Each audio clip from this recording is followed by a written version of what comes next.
అదే RTV app వార్తల్ని క్షణాల్లో చదివే అవకాశం ఉంటుంది. ఒక న్యూస్ పేపర్, ఒక టెలివిజన్ ఛానల్ మీ చేతుల్లో ఎప్పుడూ ఉంటాయి. సన్నిధానానికి బ్రహ్మముహూర్తకాలంలోనే 3 గంటలకి మన అర్చక స్వాములందరూ కలిసి కాషాయాంబర వస్త్రములు, పట్టు వస్త్రములు ధరించి పాటు నడుస్తున్నటువంటి అడుగుల శబ్దాలు, ఆ తాళపేరులకు బుద్ధి యొక్క శబ్దాలు, ఓంకార నినాదాలుగా మంత్రోచ్చారణ చేస్తూ ఉన్నప్పుడు, భగవన్ నామస్మరణ చేస్తూ ఉన్నప్పుడు వారి యొక్క సన్యాసి స్వరూపమైన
యాదాద్రి కొండపై భక్తుల రద్దీ నెలకొంది. ఆదివారం సెలవు దినం కావడంతో వేలాది మంది భక్తులతో కూడా క్యూ లైన్లన్నీ కూడా నిండిపోయినటువంటి పరిస్థితి కనిపిస్తుంది.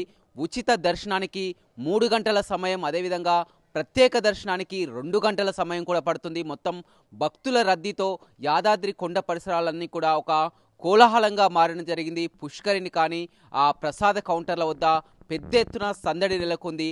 ప్రతి శని ఆదివారం వచ్చిందంటే చాలు ఇదే విధంగా వేలాది మంది భక్తులతో యాదాద్రి కొండపై భక్తులు పెద్ద ఎత్తున తరలి రావడం జరిగింది. ఇవాళ కూడా ఆదివారం కావడంతో భక్తులతో కిటకిటలాడుతున్నటువంటి పరిస్థితి యాదాద్రి కొండపై కనపడుతుంది. మరిన్ని వీడియోస్ కోసం ఛానల్ ని సబ్స్క్రైబ్ చేయండి. లేటెస్ట్ అప్డేట్స్ కోసం వాట్సాప్ ఛానల్ ని ఫాలో అవ్వండి. ఆ లింక్ డిస్క్రిప్షన్ లో ఉంది.